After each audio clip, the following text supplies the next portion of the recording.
Atenção! Essa partida possui lances de tortura explícita e é contraindicada para pessoas com dó do sofrimento de um dos jogadores.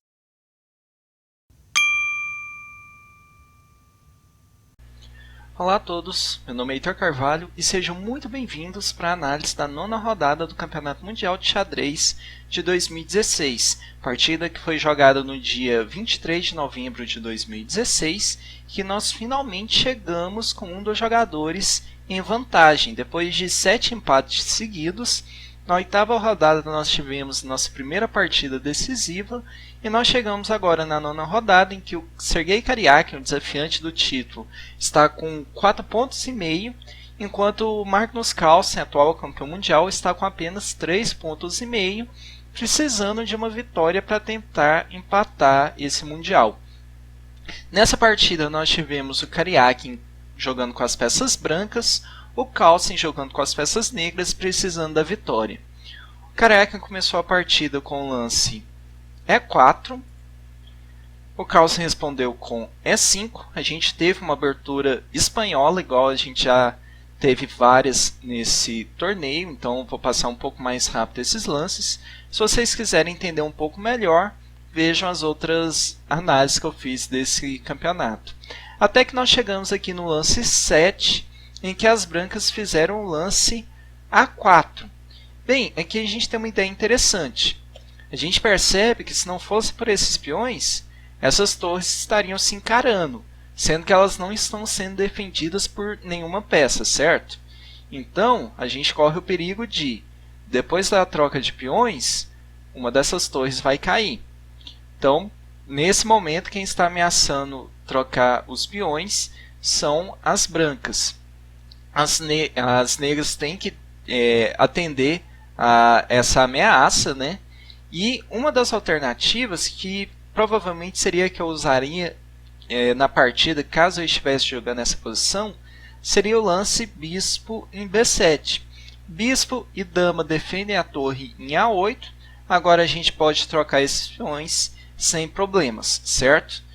Carlsen preferiu não seguir por essa linha, ele preferiu torre em B8, defendendo o peão de B5, perfeitamente jogável. As brancas seguiram com o C3, plano típico das brancas na abertura espanhola, apoiar o avanço do peão para D4, conseguindo um belo centro de peões, com um peão em D4 e em E4. E aqui, talvez você se pergunte por que as negras não capturaram o peão de E4 agora. Bem, o problema é que, depois do lance D4 das brancas, peão toma peão, peão toma peão. Esse bispo tem que recuar, certo? Peão em D5, cavalo tem que sair de C6. Ele vai, por exemplo, para a casa B4. E a gente percebe que as negras têm um peão de vantagem, só que suas peças estão completamente descoordenadas. Os cavalos negros não estão sendo apoiados, só esse cavalo aqui em B4 que está sendo apoiado pelo bispo. Os cavalos não estão tendo nenhum alvo em mente na posição das brancas. As peças negras estão com dificuldade de se desenvolverem. A torre ainda está aqui em H8. A dama negra está presa em uma prisão feita pelas suas próprias peças, certo? Então, as negras têm esse peão de vantagem, só que se encontram descoordenadas, enquanto as brancas estão muito bem coordenadas. Seu bispo já está atuando nessa diagonal aqui, de olho num possível roque do rei negro. Seu cavalo aqui em F3 está relativamente bem colocado, já de olho no centro do tabuleiro. E as demais peças brancas têm uma facilidade muito grande para se desenvolverem, facilidade que as peças negras não têm. Então, pensando nisso, as negras preferem não capturar esse peão em E4 agora, elas preferem tentar consolidar um pouco a sua posição. Por isso elas jogam lance D6, apoiando o peão de E5 e abrindo mais uma possível diagonal para esse bispo se desenvolver. D4 das brancas, seguindo com seu plano de consolidar o centro com o peão em D4 e peão em E4. E aqui as negras jogaram bispo em B6. Peão toma B5, peão toma B5, cavalo em A3, atacando o peão de B5. E agora você deve se perguntar, bem, agora que esse centro negro aqui parece que está relativamente bem consolidado, as peças negras parece que já têm uma forma eficiente de se desenvolverem, por que eu não posso capturar esse peão na casa E4? O problema é que nesse momento as brancas têm o lance bispo em E5, atacando tanto o cavalo de C6 quanto o cavalo em E4. Um desses cavalos vai cair. Então, por causa disso, agora as negras não podem capturar o peão de E4. Ao invés disso, elas fazem o roque. Cavalo toma B5. As brancas conseguem um peão de vantagem para si. Só que, em compensação, as negras tentam um contra-ataque aqui em cima desse peão de D4 das brancas. Elas jogam bispo em G4 e procuram assim eliminar não apenas uma das peças que defende esse peão, mas as duas peças, e com isso conseguir um contrajogo aqui no centro. As brancas respondem com bispo em C2, finalmente apoiando o peão aqui de E4, que a gente viu que alguns lances ele já estava caindo. Bem, agora esse peão não cai mais, né? As negras seguem com peão toma D4, cavalo toma D4, cavalo toma D4, peão toma D4, bispo toma F3, eliminando a primeira peça que estava apoiando o peão aqui em D4. E agora as brancas têm uma decisão nas suas mãos. Elas podem capturar o bispo em F3 com a sua dama, só que dessa forma elas perdem o seu peão de vantagem, além de entregar uma posição para as negras em que as negras estão bastante ativas. Elas já estão batendo fortemente aqui no peão de B2 e logo elas também vão estar batendo muito forte no peão de E4. Então as brancas vão ter uma certa dificuldade para tentar segurar essa posição ativa das peças negras. A outra alternativa que foi a utilizada na partida é as brancas capturarem com o peão de G. Elas mantêm um peão de vantagem, elas vão tentar jogar por esse peão de vantagem. Elas também têm um par de bispos que é uma vantagem a ser considerada, só que em compensação as negras vão ter um belo alvo aqui no roque branco. As casas em frente ao roque branco estão extremamente debilitadas para as brancas. As brancas têm uma coluna aberta aqui em que alguma peça pesada das negras pode atacar o seu rei, e seus peões nessa posição aqui estão muito mal defendidos, então se tornam alvos muito interessantes para as negras. Além das casas F4 e H4 se tornarem certas mansões para as peças negras. As peças negras podem sentar aqui e não vão ser importunadas por nenhum peão das brancas, certo? Bem, as negras já tentam se utilizar imediatamente de alguma dessas fraquezas. Cavalo em H5, já de olho na fraqueza em F4 e na fraqueza de H4. Rei em H1. Bem, beleza, eu estou com uma posição debilitada, só que eu vou tentar diminuir um pouco essas debilidades. Eu tenho essa coluna aberta aqui que pode ser utilizada para atacar meu rei. Eu vou levar meu rei para H1, já tiro o meu rei de um ataque direto e dou tempo de um possível torre em G1, por exemplo, defendendo um ataque nessa coluna. As negras seguem com dama em F6, batendo no peão de D4. As negras defendem com bispo em E3. As negras aumentam a pressão em cima desse peão de D4 com o lance C5. E aqui as brancas jogam o lance E5, que é um lance bastante agudo. As negras responderam com lance dama em E6. Mas por que elas não simplesmente capturaram esse peão na casa E5? Bem, se peão toma E5, dama toma E5, a gente parece que igualou esse material, né?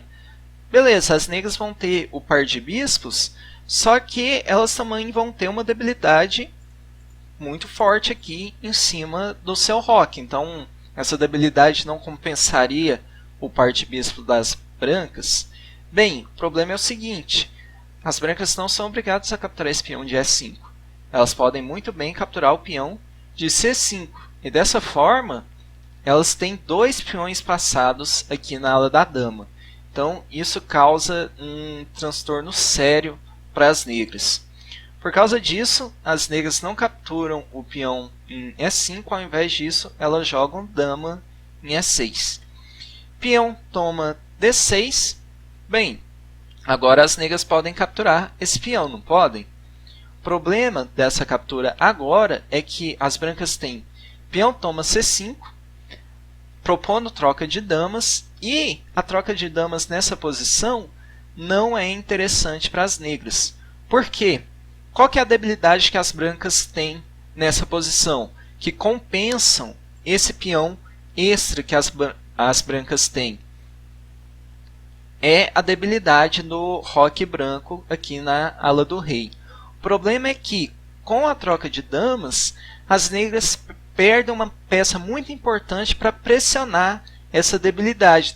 De repente, essa debilidade não se mostra tão acentuada como estaria com as damas no tabuleiro. Então, por causa disso, as negras evitam a troca de damas. Certo? Então, depois de peão toma D6, as negras não capturam imediatamente. Primeiro elas jogam o lance C4, evitando o possível peão toma C5, propondo a troca de damas aqui na coluna E. E agora sim, no próximo lance, as negras estão ameaçando o peão toma, dama toma D6. As brancas respondem com B3, propondo a troca de peões aqui na casa B3. As negras aceitam e agora sim elas capturam o peão na casa D6. O peão aqui em D4 não permite que essas damas sejam trocadas, e dessa forma essa fraqueza na posição das brancas continua sendo uma fraqueza considerável. Desculpe, voltando aqui para a posição anterior, a gente pode ver que nessa posição as brancas têm um peão passado, só que esse peão passado é um peão extra, ele é compensado pela debilidade no roque branco, certo? Por isso as brancas seguem com torre em A8, evitando um possível uso dessa debilidade muito grande da posição branca, que seria bispo em C7, ameaçando checkmate aqui na casa H2. Esse bispo agora está cravado e as negras não podem fazer esse checkmate imediatamente. As negras seguem com torre de F em D8, torre em G1. Bem, as brancas pensam, já que eu tenho essa coluna aqui aberta que eu posso dominar, por que não dominá-la, né?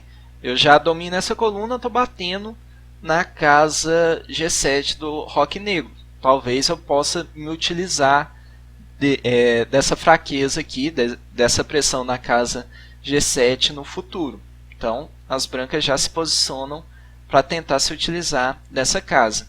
Além de abrir caminho para tentar defender o peão extra que elas têm aqui na casa D4, que agora as negras vão começar a bater em cima desse peão. As negras saem daquela cravada do bispo em B6, que a torre estava botando. E aqui, além disso, elas trazem algumas ameaças. A dama pode entrar na casa H3, começando a pressionar muito fortemente o rei branco, talvez com um ataque decisivo, além de abrir possibilidade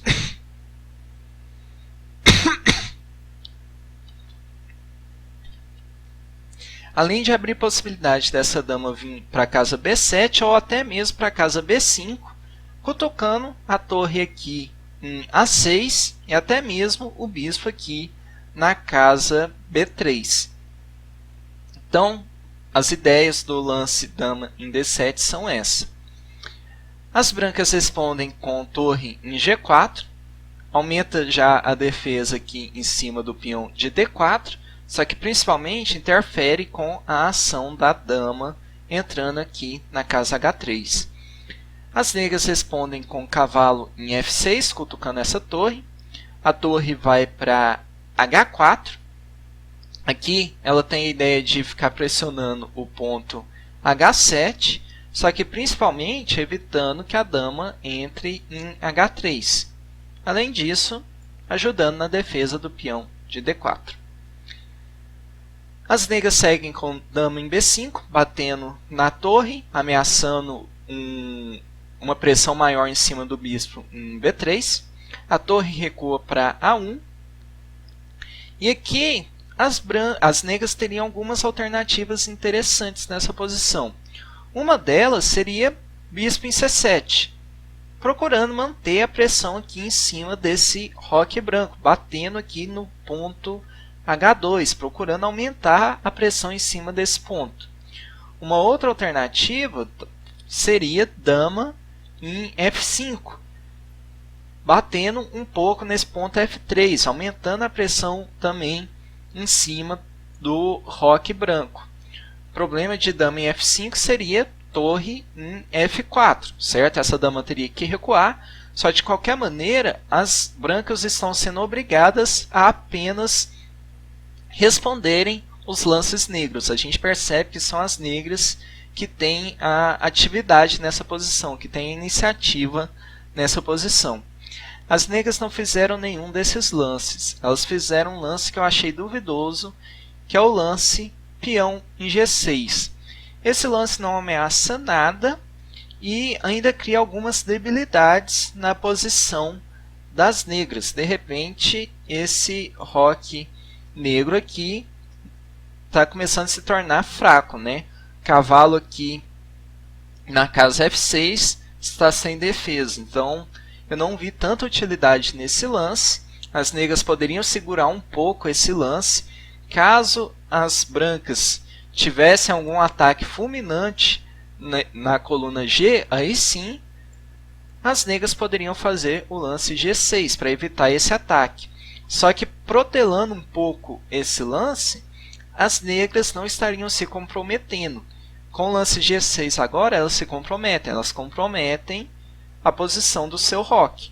O roque negro não está tão debilitado quanto o branco, só que de repente ele se tornou um pouco debilitado. Bem, as brancas responderam com torre em B1, ameaçando agora. Bispo toma F7, cheque, ganhando a dama no próximo lance. As negras têm que tomar cuidado nesse cheque descoberto, certo? Por isso elas jogam dama em D7, tirando a dama de um possível ataque dessa torre na coluna B. Dama em D4, dama em D3, cavalo em D5, torre em G1, e aqui a gente tem uma situação interessante. Agora mesmo eram as negras que estavam atacando fortemente a posição do rei branco, não era? Opa! Agora são as brancas que parece que têm todas as suas peças apontadas para o roque negro. Bem, parece que aquele lance G6 das negras entregou essa iniciativa que as negras tinham conseguido quando as brancas conseguiram um peão de vantagem. Elas entregaram de volta essa iniciativa para as brancas, né? As negras seguiram com o lance bispo em C7, batendo um pouco no bispo em B3 e aumentando a pressão no ponto H2. As brancas responderam com bispo em G5, atacando a torre em D8, e aqui a gente tem uma situação interessante. Normalmente seria uma boa ideia. Bem, você atacou minha torre, eu vou atacar a sua dama. A dama vale mais que a torre, né? Eu utilizo o ataque na sua dama para melhorar o posicionamento da minha peça, no caso o cavalo, e com isso eu tento tomar de volta a iniciativa que eu acabei de dizer que as brancas estavam tendo. O problema é que nessa posição as negras vão acabar levando um tático muito bonito das brancas. Dama toma G6, sacrificando a dama. As negras têm que capturar com o peão de H6, porque o peão de...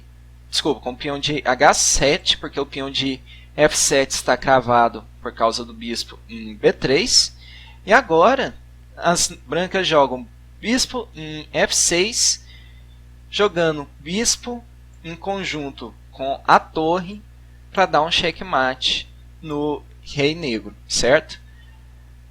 Próximo lance, as brancas teriam checkmate.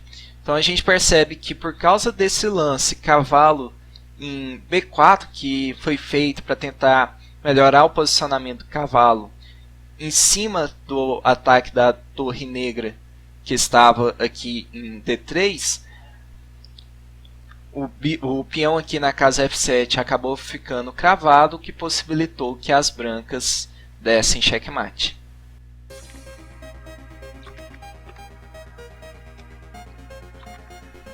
As negras evidentemente viram isso, por isso não jogaram cavalo em B4. Elas jogaram torre em E8, dama em C4, aumentando a pressão em cima dessa diagonal aqui, ameaçando o rei negro. Torre em B5, defendendo o cavalo na casa D5. Esse cavalo a gente viu agora aqui, de certa forma ele está cravado, então ele não pode sair daqui. Vamos ter que defender ele na casa D5 mesmo. Dama em C2, torre em A8, tentando dominar essa coluna A aqui. Bispo em C4, batendo na torre em B5. A torre de 5 vai para A5, aumentando o domínio dessa coluna A e mantendo um pouco a defesa desse cavalo em D5. Bispo em D2, tirando a torre da defesa desse cavalo. O cavalo tem que sair dessa quinta fila. Ele prefere ir para a quarta fila. Torre, né? Torre em A4. Dama em D3, torre em A1, propondo troca de torres. As brancas aceitam essa troca de torres. Torre toma 1, torre toma 1, cheque. Rei em G2. Cavalo em E7, e aqui nós temos uma situação bastante interessante. O Carlsen tinha apenas 1 minuto para fazer um lance, né? A gente está no lance 38, enquanto o Karyakin tinha quase meia hora. O Karyakin se utilizou de todo o seu tempo para fazer o lance bispo toma F7, sacrificando o seu bispo para tentar consolidar sua iniciativa. Quando o Karyakin fez esse lance, a plateia que estava na sala de análise lá no torneio, lá no local em que está sendo jogado, tem um salão de jogos, e em uma sala do lado tem um salão de análise que evidentemente os jogadores não podem escutar, certo? Nesse salão de análise, quando o Karyakin fez o lance bispo em F7, todo mundo começou a aplaudir fortemente, então foi um lance muito bonito. Só que as brancas teriam uma alternativa a esse lance que também seria muito interessante, que é o lance dama em B3. Não sacrificaria o bispo logo de cara, só que aumentaria bastante a pressão em cima do rei negro.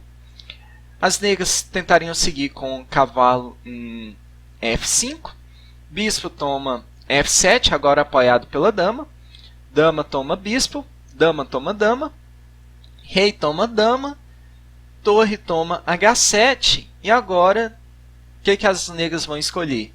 Se elas saem com o rei, o bispo na casa C7 cai. Agora as brancas têm 3 peões de vantagem, certo? Talvez você considere que esse peão vai cair logo por causa do cavalo, só que as negras, se as negras forem atrás desse peão, o peão de G6 aqui também vai cair. Então 3 peões de vantagem para as brancas. em uma posição que é bastante favorável.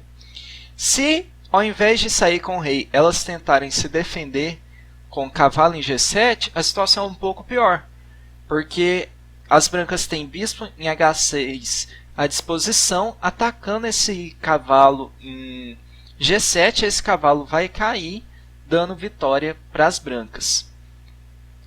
Então, não foi por essa linha que as brancas foram, elas adotaram bispo em F7, tentando sacrificando esse bispo para ter uma bela iniciativa na partida.